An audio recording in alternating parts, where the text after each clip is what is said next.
চলুন মূল কথায় চলে যাই।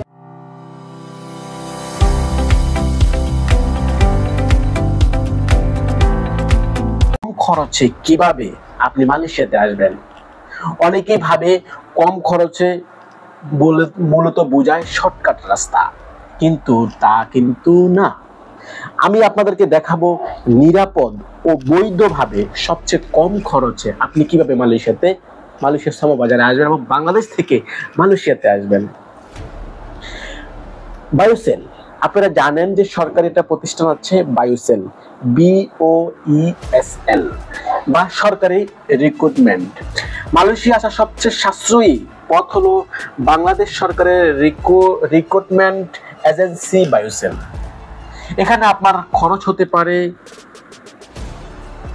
সরকারি অনুপাতে 60 থেকে 80,000 টাকা। এজেন্টদের ঝামেলা নেই, সবকিছু সরকারি ভাবেই হয়, সেফ জোন, যেটা আমরা সহজে বুঝি, এবং হারানোর কোনো কিছু ভয় নেই।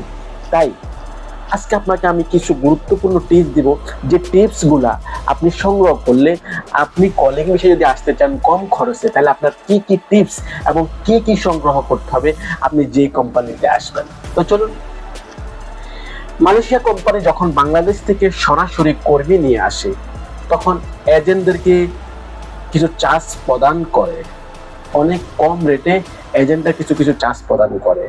সেক্ষেত্রে হচ্ছে আপনি যখন মালয়েশিয়াতে আসবেন, offer letter, calling visa approval, quota check, এগুলো ভেরিফাই করে নেবেন।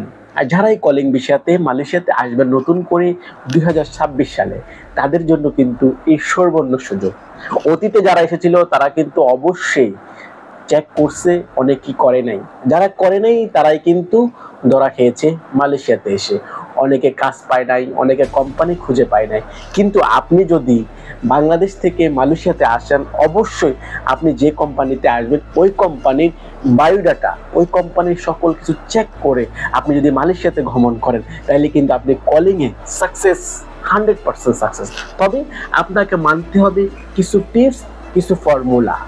তো কোম্পানিতে আপনার এগুলো সংগ্রহ করতে হবে। এখন অফিসিয়ালি কলিং ভিসা, নতুন ভিসা ওপেন হলে মালয়েশিয়া সরকার যখন নতুন কলিং ভিসা চালু করে, তখন খরচ, কারণ আসলে খরচের এই বিষয়টা, এটা কিন্তু বাংলাদেশ এবং মালয়েশিয়ার সরকারি যৌথ উদ্যোগী G2G। আর এখানে যে চার্জটা আসলে অন্যান্য দেশের যে লোকেরা, যেমন নেপাল, ইন্ডিয়া, শ্রীলঙ্কা, পাকিস্তান, যারা ওই দেশ থেকে যারা মালয়েশিয়াতে সমবাজার আছে, তাদের কিন্তু আনুপাতিক হারে বাংলাদেশ থেকে আসার শ্রমিকের চেয়ে আনুপাতিক হারে অনেক কম টাকা দিয়ে তারা কিভাবে আসে। এটা আসলে মূলত তাদের দেশের পলিসি, তাদের government policy.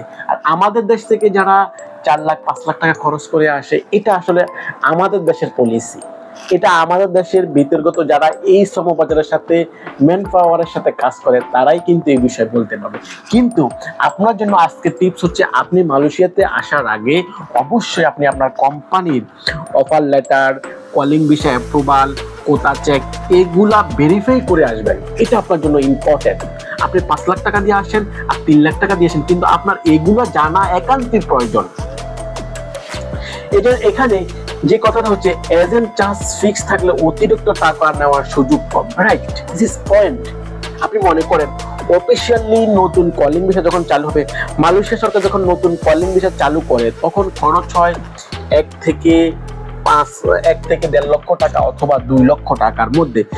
Agent charge fix থাকে বলে অতিরিক্ত টাকা নেওয়ার কিন্তু সুযোগ নেই, right? This is right point.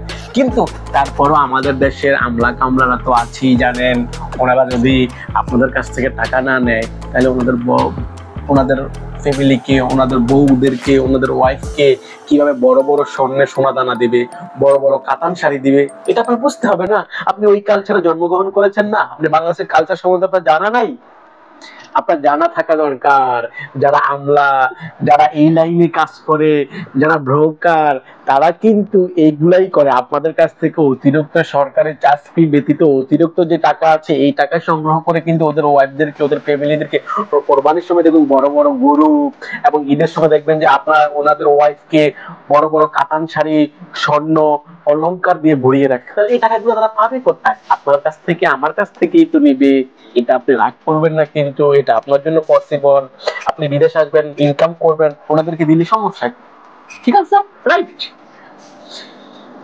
এখন যেভাবে কখনো মালয়েশিয়া আসবেন না, এখন মূল টপিকটা হচ্ছে আপনি কখনো মালয়েশিয়াতে যে পথে আসবেন না, এটা কিন্তু আপনার জন্য এবং আমাদের জন্য, আমাদের প্রবাসীদের জন্য এবং বাংলাদেশিদের জন্য এটা খুবই একটা ব্যাড সাইড।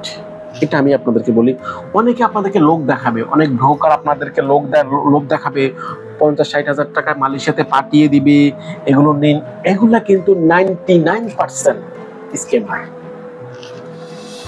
আর এই কথাগুলো মনে রাখবেন, কখনো ট্যুরিস্ট ভিসায় মালয়েশিয়াতে এসে কাজ খুঁজবেন না।